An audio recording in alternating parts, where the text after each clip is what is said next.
Et c'est le moment de retrouver l'analyse boursière de nos amis de chez Barclays Bourse avec, comme chaque semaine, Franklin Pichard. Bonjour Franklin. Bonjour Thomas.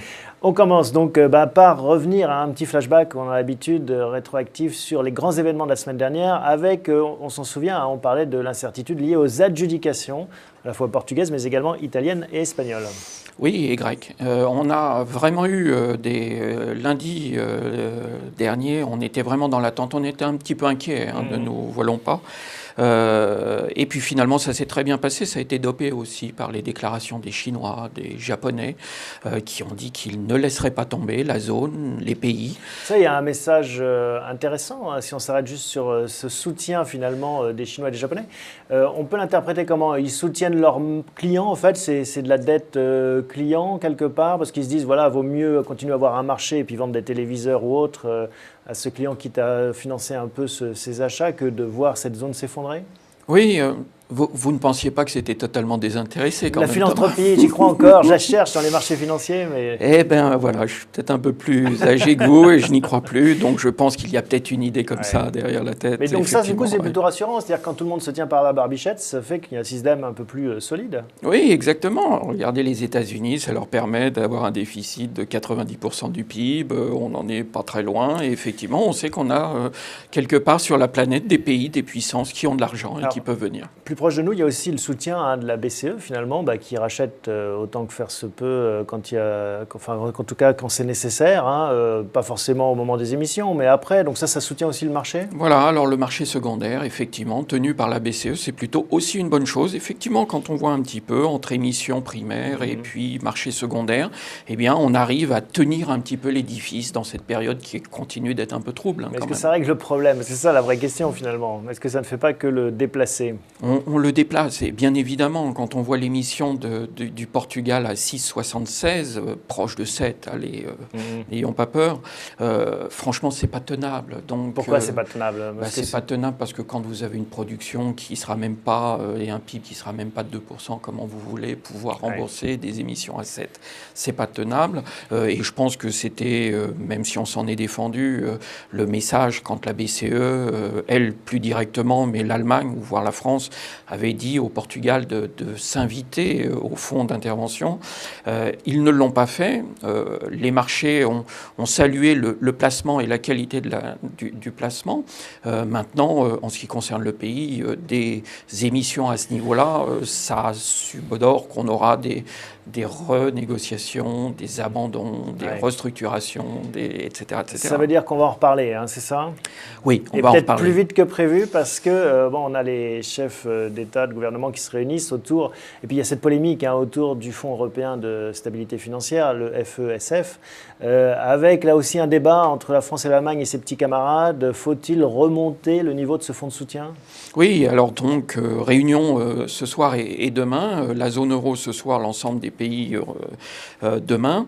La France et l'Allemagne disent, et notre ministre Lagarde dit non, c'est pas la peine, le montant est suffisant. Est-ce qu'on ne va pas encore aller à Canossa en fait et contraint et forcé finalement le faire plus tard et ça coûtera plus cher? Est-ce que c'est la bonne stratégie de dire non, c'est pas la peine? C'est un peu la méthode Coué. Le discours est de dire non, ce n'est pas la peine parce que l'Espagne n'en a pas besoin. Eh bien, si c'est vrai, c'est vertueux, c'est parfait et on n'en a pas besoin. Si, hélas, l'Espagne a besoin de faire appel au fonds, eh bien, il faudra faire ce qu'on a fait en mai l'année dernière, se réunir en catastrophe autour d'une table pendant un week-end et puis mettre 750 milliards sur la table. Bon, c'est pas réglé, on l'a compris. Autre signal peut-être un petit peu inquiétant pour les marchés, ce sont les propos de Jean-Claude Trichet concernant l'inflation. On sait que la BCE est le gardien du temple. Comment est-ce que vous analysez ce discours? Eh bien, effectivement, c'est là encore, on souffle un petit peu sur le feu, sur la braise. Le problème est de dire, le problème le plus important aujourd'hui de la zone, c'est l'inflation. La croissance est ce qu'elle est, mais nous, ce qu'on voit, c'est une inflation qui est supérieure à ce qu'on voudrait. 2,2 en décembre. 2,2, 2,5 à peu près entraîne si ça continue comme ça. Et on veut une inflation qui soit inférieure à 2. Donc, s'il faut, on remonte les taux d'intérêt. quel que soit l'environnement, la croissance molle ou pas, on remontera les taux. Donc ça, c'est un petit peu inquiétant si jamais on devait le faire. Ça n'a pas empêché la bourse de gagner 3% la semaine dernière. Finalement, le marché retenait plutôt le verre à moitié plein.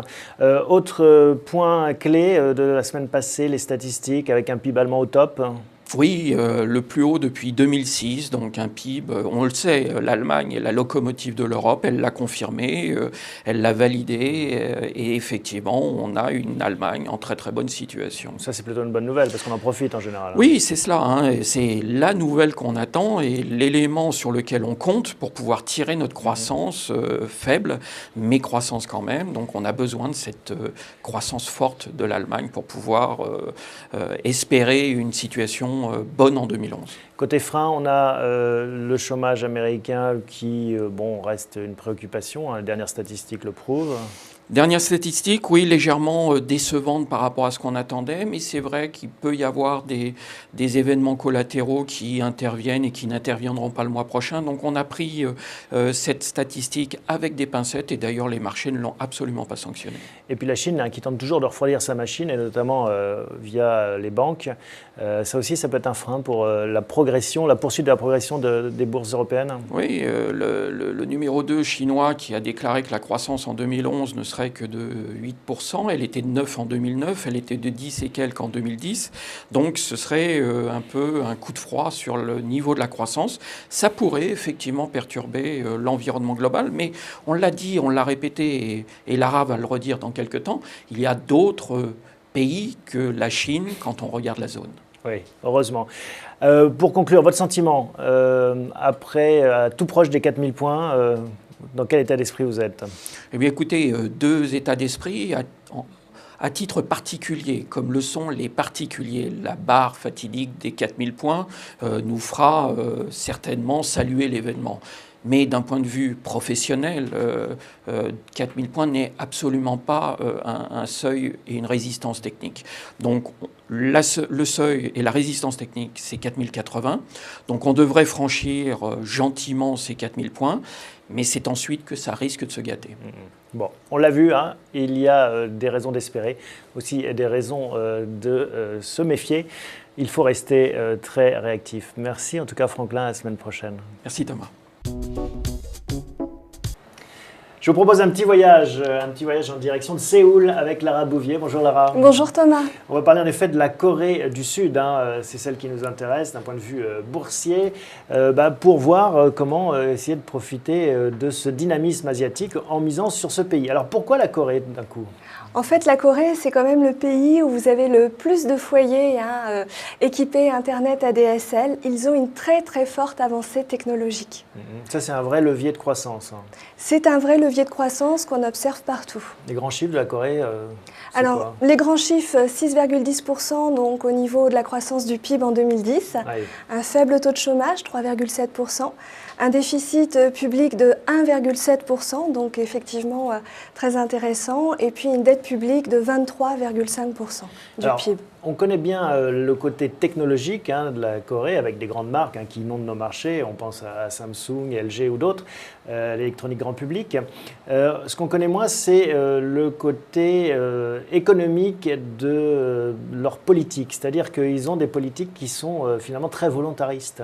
Très volontaristes, pour vous reprendre, dans le sens où ils sont toujours derrière leur gouvernement. Ils sont très nationalistes aussi. On a un exemple concret en 97-98 où la Corée du Sud avait besoin de fonds pour soutenir son pays. Le gouvernement a récolté 200 tonnes d'or par les habitants, par la population de la Corée. Qui a donné ça Qui a donné spontanément, effectivement, pour soutenir son pays. On a un autre exemple de volontarisme, c'est aujourd'hui donc la population active.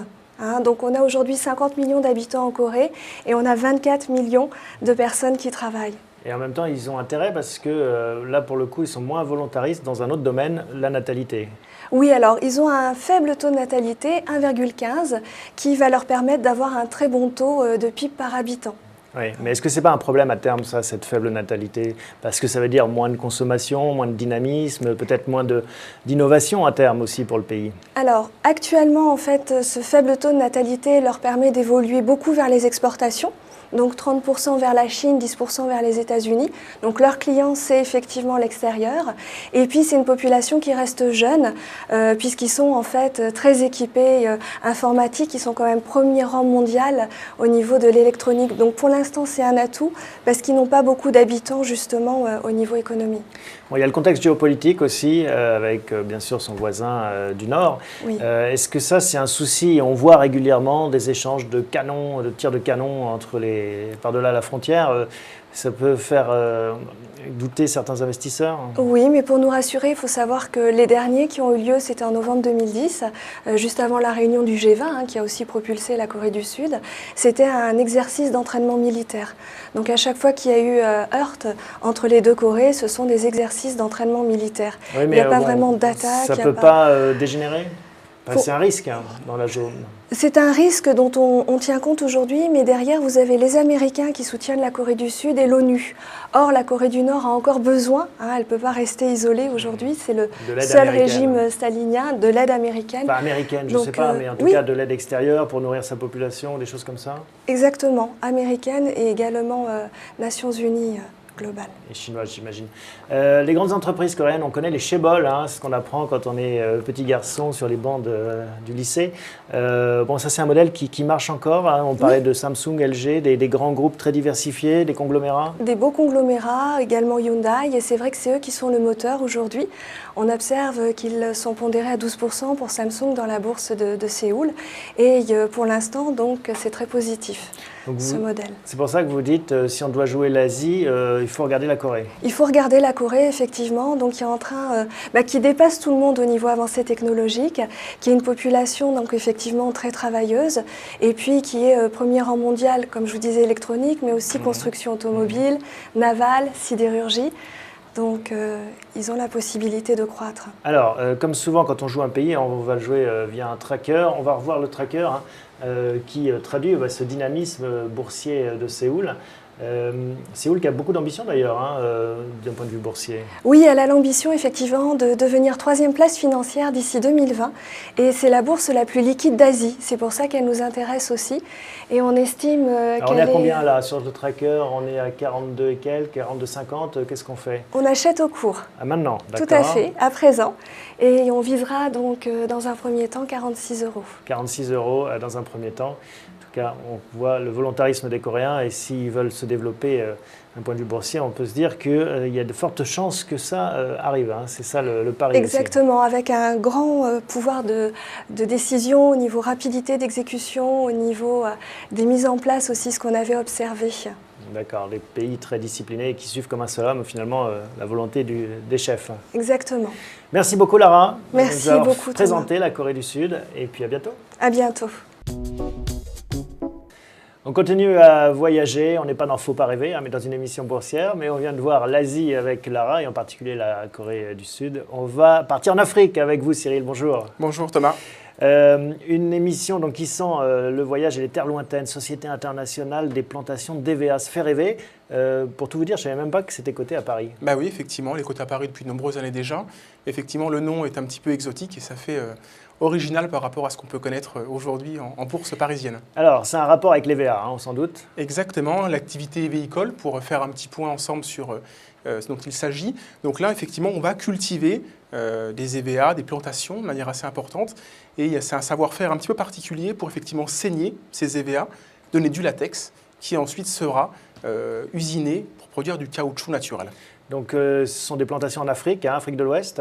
Exactement, c'est uniquement en Afrique de l'Ouest pour CIF, pour raccourcir, 40% en Côte d'Ivoire et puis quasiment un tiers, 20% au Nigeria, au Nigeria et au Ghana. D'accord. Combien d'hectares au total 51 000 hectares. 51 000 hectares. Donc, des grosses plantations. Et avec une particularité capitalistique, c'est qu'il y a un actionnaire de référence, on pourrait dire ça, ou en tout cas important, qui est Michelin. Michelin.